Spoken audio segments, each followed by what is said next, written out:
students, this is video 3.4.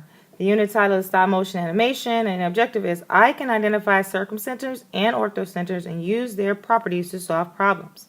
And the IXL skill you should be working on is M2. Now, I know M2 is not going to be exactly about circumcenters and orthocenters, but it is a nice review skill, so please work on that.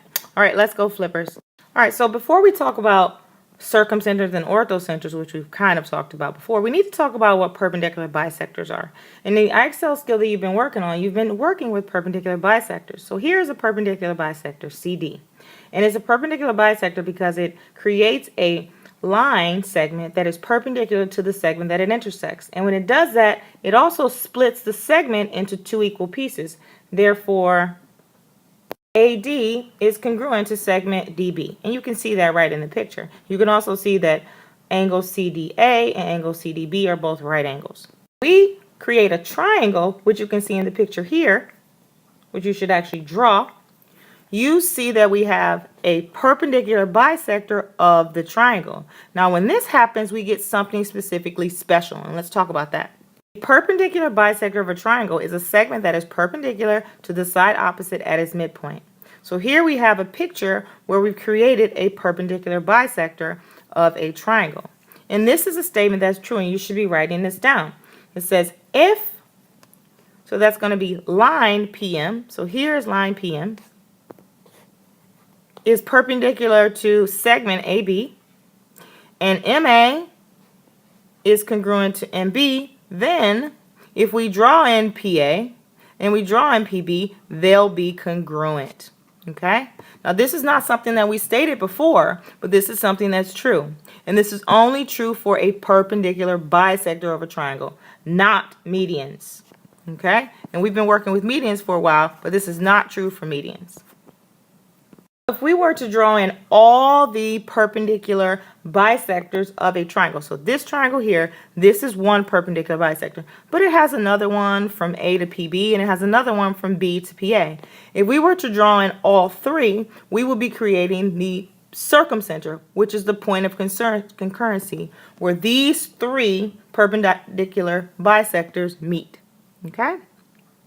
To note that circumcenters can be inside and outside of a triangle. So let's look at an example now.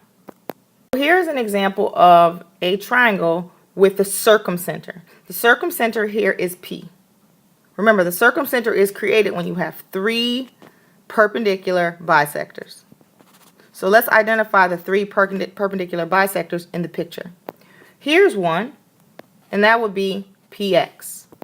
This is a perpendicular bisector. Here's another one, PY, perpendicular bisector, and here's the last one, PZ, perpendicular bisector. The really, really cool thing about perpendicular bisectors is when you draw them all and you actually create the circumcenter, which I'm highlighting here, which is P. Other segments here, PB, PA, and PC, which are basically from the vertex to P, from the vertex to P, and from the vertex to P, and lo and behold, they're all congruent.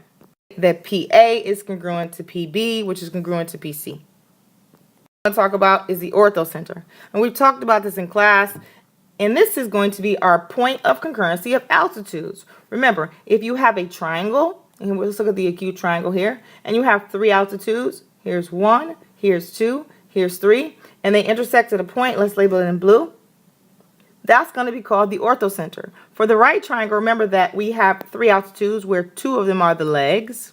And here's the other altitude. They intersect at a point. That is also our orthocenter. But for the obtuse triangle, which we worked on yesterday in class, we're looking at three altitudes here, here, and here. And we had to extend our triangle to create them. But this orthocenter occurs outside of the triangle. And that's right there. Let's take a look at our examples. The first example is going to be one. In a triangle, in which triangle do the three altitudes intersect inside the circle? So if you look back at your notes that you just wrote down, you will see that an obtuse triangle is the only triangle that it has the altitudes intersect outside. So we know the answer is not going to be 3. But it turns out this is a trick question, and both 1 and 2 have the altitudes intersect inside. And remember, that intersection point is called the orthocenter. Number 2, it says, what are the coordinates of the circumcenter of a triangle with vertices 0, 6, 0, 0, and 4, 0? So this problem we haven't done yet. You want to stop the video, make sure, and you graph this according to what you see below. What you want to do here is find the midpoint of 2 of these segments. Okay? And once you find the intersection point of those 2 segments that you're going to create, you will have found the circumcenter. I'm going to pick 2 segments that are easiest. We're finding the midpoint of 2 segments. So we'll find midpoint of 2 segments. So let's actually pick segment PO because it's easy. Okay. And let's actually do segment S, which is right here. Let's do OS. There, I've done that. I figured out what the midpoint is of both of these segments. So for PO, the midpoint is 0, 3. And for OS, the midpoint is 2, 0.